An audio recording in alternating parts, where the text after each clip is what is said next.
Bonjour à tous, je vous souhaite la bienvenue dans ce nouvel épisode de Mission Achat-Revente. Je m'appelle Selim, j'ai 26 ans et je me suis lancé dans l'achat-revente d'appartements.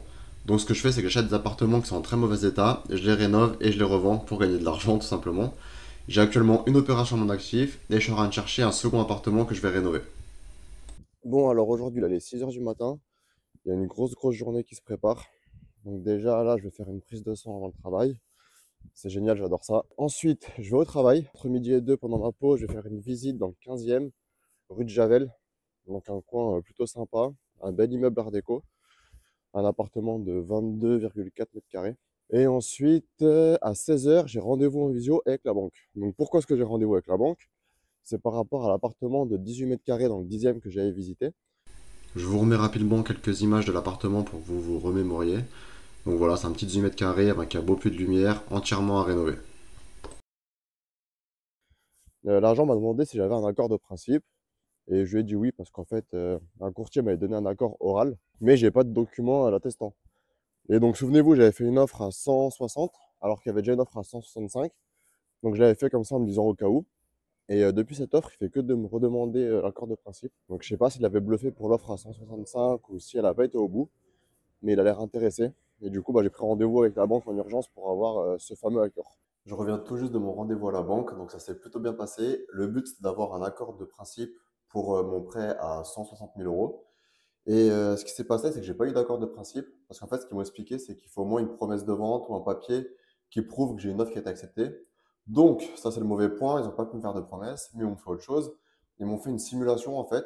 Je leur ai donné mes revenus et ils ont fait un document qui prouve qu'ils peuvent me prêter jusqu'à 210 000 euros. Donc, pour une offre à 160, c'est quand même pas mal. Donc, je vais envoyer ça à l'agent, étudier un petit peu l'adresse, les caractéristiques de l'appartement. Et je pense 160, c'est un petit peu juste. Et comme en plus je peux vraiment justifier ma capacité d'emprunt, je vais leur dire que j'ai changé d'avis et que je vais passer à 155. C'est un risque, ça me dérange un peu d'avoir fait une offre et de revenir dessus à la baisse, c'est pas très sérieux, mais je le sens bien, donc je vais tester comme ça. Je vais dire que j'avais sous-estimé les travaux, que mon artisan, mon électricien m'a dit que c'était plus cher que ce que je pensais, et voilà. Donc dès que je rentre chez moi, j'envoie un mail pour faire ça. Et petit conseil pour la banque, donc il y a plusieurs choses qui jouent. Déjà, ça va être votre situation financière. Donc la banque, forcément, ce qu'ils préfèrent, c'est quand vous êtes en CDI, quand ils voient que vous avez une situation stable, eux, en fait, ils vous prêtent de l'argent et ils veulent savoir quel risque ils prennent en vous le prêtant. Est-ce qu'il y a un risque que vous ne remboursez pas? Donc toutes les situations stables, CDI, etc., c'est ce qui est vraiment valorisé, mais bon, ça, je pense que vous le savez. Et aussi, ce qui est important, c'est vraiment vos habitudes de dépenses. En fait, ils vont analyser vos relevés de compte sur 3 mois.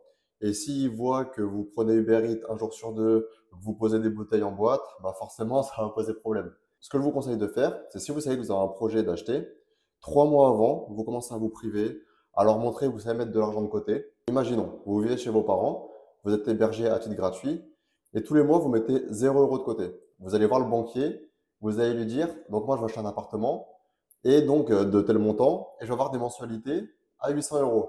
Il va se dire, mais il se fout de ma gueule, le mec, il vit chez ses parents, il n'a pas de dépenses, et moi, comment il va pouvoir me payer 800 euros par mois?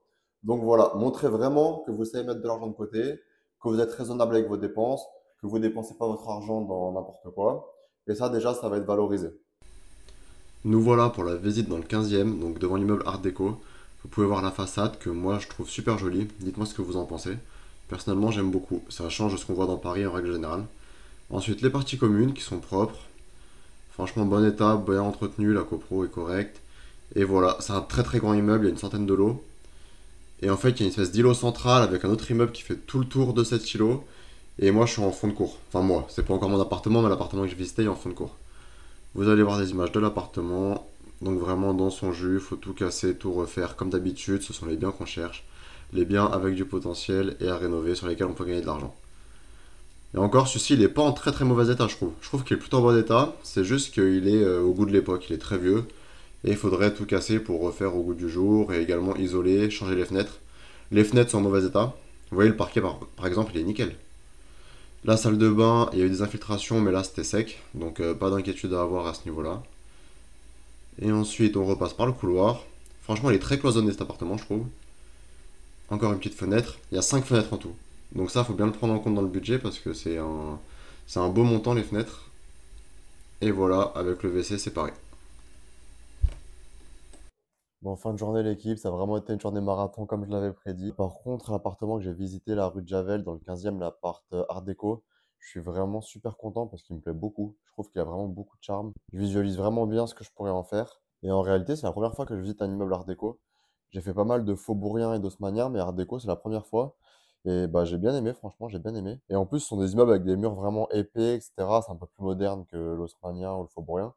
Du coup, niveau isolation, c'est mieux. C'est mieux insonorisé, l'isolation thermique, elle est mieux. C'est à 185 000 et j'ai fait une offre à 170 000. J'ai hésité entre 175 et 170 et je me suis dit, vas-y, on part sur 170 parce qu'en fait, j'ai eu un très bon rapport avec l'agent IMO. C'était vraiment un ancien, un vieux de la vieille, le mec qui a fait de l'immobilier toute sa vie. Et on a beaucoup, beaucoup parlé, franchement, ça a duré peut-être une heure. On a énormément échangé. C'était un mec passionné par l'immobilier, passionné par les bâtiments comme moi. Du coup, on a beaucoup échangé, il m'a donné beaucoup de conseils sur l'immobilier. Et franchement, c'était un super moment. Et j'ai senti que lui aussi avait apprécié ce moment. Et j'ai senti également, quand je lui ai envoyé l'offre, qu'il avait envie que j'ai l'appartement. Parce qu'au tout début, j'ai voulu parler de négociation. Et il m'a dit, non, non, vous avez personnes qui vendent, vous savez comment sont les vieux, etc. Et après tous nos échanges, j'ai remis un peu la négociation au centre de la discussion. Et là, il a changé un peu de discours. Il m'a dit, oui, bon, vous savez, si l'offre est raisonnable, on va voir ce qu'on peut faire. C'est raisonnable, il ne devrait pas y avoir de soucis. Et j'ai vraiment senti qu'il m'avait apprécié. Bon, ça veut rien dire, on n'est pas là pour se faire des amis, mais je pense que un passionné comme ça, qui voit un jeune qui est passionné, il a envie que j'ai l'appartement. Du coup, j'ai mis un délai de 7 jours dans mon offre. Il m'a dit qu'il allait revenir avant la fin du délai. Donc, on croise les doigts. Celui-là, je le sens plutôt bien. Bon, je dis ça plein de fois, je ne les ai pas eu. Mais celui-là, je le sens vraiment bien et surtout, j'ai vraiment envie de l'avoir. Et dimanche soir, je suis en train de faire ma pige. J'aime bien en fait faire ma pige le dimanche soir. Comme ça, je prépare un peu des biens que j'ai repérés à appeler pour la semaine, faire des visites. Et je trouve un truc qui m'a l'air intéressant là. Dans le 17e, 23 mètres carrés, 187 000 euros. Quelque chose qui a l'air vraiment en très mauvais état.